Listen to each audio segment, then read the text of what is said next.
Part 2। अब तक आपने सुना कि कावेरी जी अपनी तीनों बेटियों ईशा, मोहिनी और सुहाना की शादी 3 घर जमाई लड़कों के साथ करवा देती है। उन्हें लगता है कि ये लड़के शायद घर का कामकाज संभाल लेंगे, लेकिन उनके तीनों घर जमाई बहुत आलसी थे।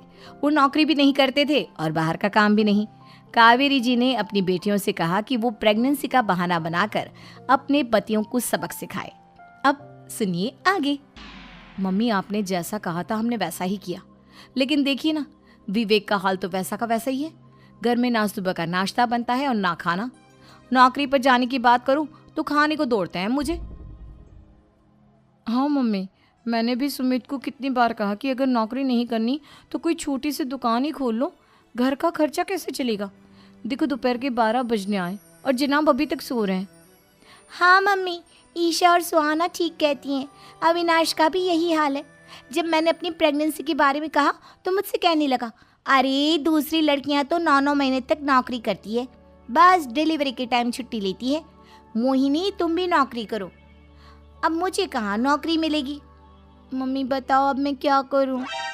हे भगवान, क्या सोचकर घर जमाई दामाद लाई थी मैं कि मेरी बेटियां मेरे पास रहेंगी और खुश रहेंगी, लेकिन इन आलसी दामादों ने तो हमारी जिंदगी को भी प्रॉब्लम में डाल दिया है। मैं तो कहती हूँ मम्मी, हम लोग वापस अपनी जॉब पर जाना शुरू कर देते हैं।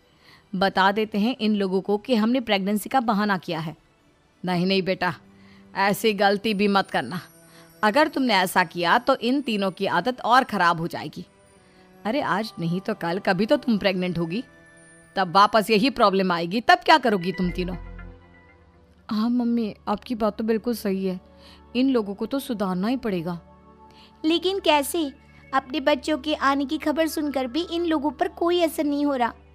पैसे कमाने के लिए घर से बाहर निकलना ही नहीं चाहते ये तीनों।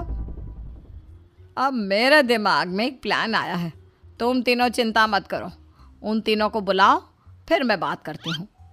थोड़ी देर बाद कावेरी जी अपने तीनों दामादों को सामने बुलाकर अपनी बात कहना शुरू करती हैं। अविनाश, सुमित और विवेक, देखो बेटा, मैं ना तुम तीनों से बड़ा प्यार करती हूँ, इसीलिए तो तुम्हें घर जमाई बना कर रखा है मैंने। अरे मम्मी जी, सीधे सीधे कहिए ना, क्या बात है। प्यार तो हम भी आपको बहुत करते हैं। अरे मम्मी जी, आपकी इज्जत भी बहुत करते हैं।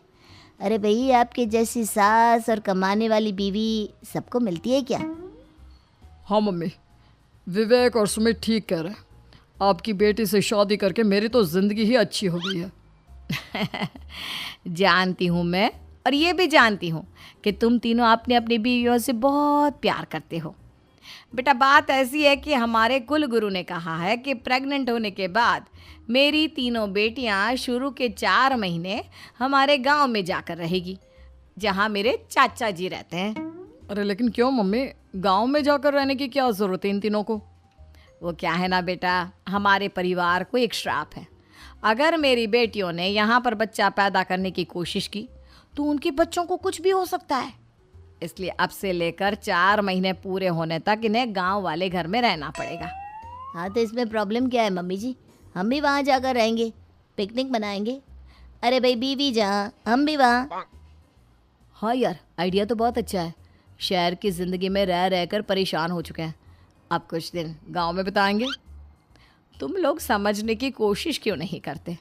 तुम में से कोई भी वहाँ नहीं जा सकता, और मैं यहाँ रहूँगी ना तुम तीनों के साथ। 4 महीने की तो बात है, उसके बाद ये तीनों ही लौट कर आ जाएंगी। ठीक है मम्मी जी, अब हमारे बच्चों का सवाल है तो ये तो करना ही पड़ेगा। कावेरी अपनी तीनों बेटियों को कुछ दिन के लिए घर से बाहर कहीं दूसरे शहर में रहने के लिए भेज देती है। कुछ दिनों के बाद, अरे मम्मी जी, बहुत दिन से पिज्ज़ा नहीं खाया, मंगवाइए ना। क्या बताऊं बेटा, पहले तो बेटियां खर्चा दे देती थी क्योंकि उनकी नौकरी थी, लेकिन अब तो मेरे पास पैसे ही नहीं बचे। थोड़े बहुत पैसे हैं जो बच्चों की डिलीवरी में काम आएंगे। लेकिन मम्मी जी, आपकी बेटियों को वापस आने में तो अभी बहुत वक्त बाकी है। वही सोच सोच कर परेशान हो रही हूँ। सोच रही हूँ कल से दूध भी बंद करवा देती हूँ। अब दूध वाले को देने के लिए पैसे भी तो नहीं है ना। अरे नहीं नहीं मम्मी जी, अगर दूध भी बंद करवा दोगी तो मुझे चाय कहाँ से मिलेगी, और चाय के बिना मैं तो मर ही जाऊँगा। क्या करूँ बेटा, इसके अलावा हमारे पास कोई ऑप्शन नहीं है। मेरे पास पैसे ही नहीं बचे। इस तरह कावेरी जी धीरे धीरे अपने तीनों दामादों को पैसे देना बंद कर देती हैं और घर में खाने पीने की चीज़ें लाना भी बंद कर देती है। अब वो तीनों बुरी तरह से परेशान होने लगे थे और इसलिए एक दिन तीनों प्लान करके घर से बाहर निकलते हैं और बाजार में जाने के बाद यार अच्छा खाना खाए हुए कितने दिन हो गए, पता नहीं कब अच्छा खाना मिलेगा। हमारी बीवियों के जाने के बाद तो हमारी हालत भिखारियों जैसी हो गई है यार। कुछ भी हो, मुझे तो आज पिज्ज़ा खाना ही खाना है।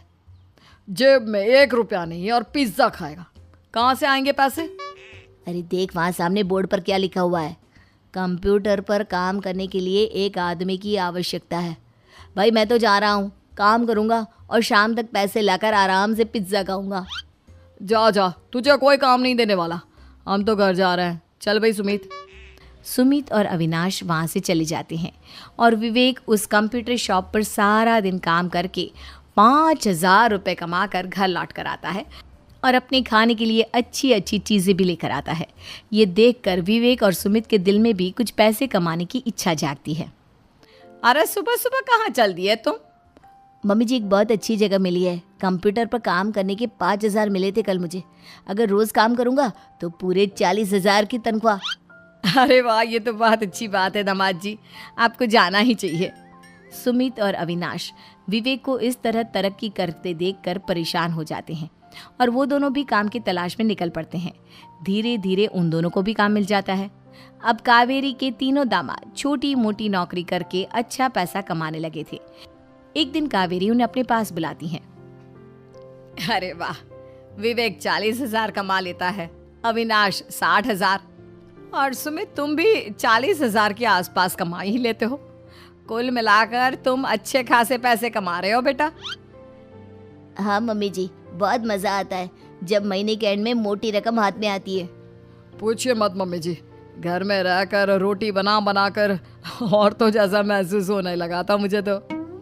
हाँ बेटा, तुम तीनों की बात तो बिल्कुल ठीक है और जानते हो अब तुम तीनों की पत्नियां भी वापस लौट कर आने वाली है।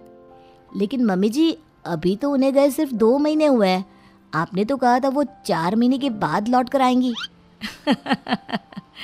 ऐसा कुछ नहीं है बेटा, मैं सिर्फ तुम तीनों को सबक सिखाना चाहती थी कि आदमी घर में बैठकर बीवी की कमाई खाता हुआ अच्छा नहीं लगता। इस दुनिया में हर इंसान को मेहनत करनी चाहिए, काम करना चाहिए, चाहे वो औरत हो या आदमी, ताकि अपने परिवार को संभाल सके। कावेरी की बात सुनकर उन तीनों को अपनी गलती का एहसास होता है और कावेरी उन्हें सच बता देती है कि ईशा, सुहाना और मोहिनी शहर में ही कहीं दूसरी जगह रह रहे थे। शाम के वक्त उन तीनों की पत्नियां लौट कर आ जाती है और कावेरी जी का परिवार एक खुशहाल परिवार की तरह रहने लगता है।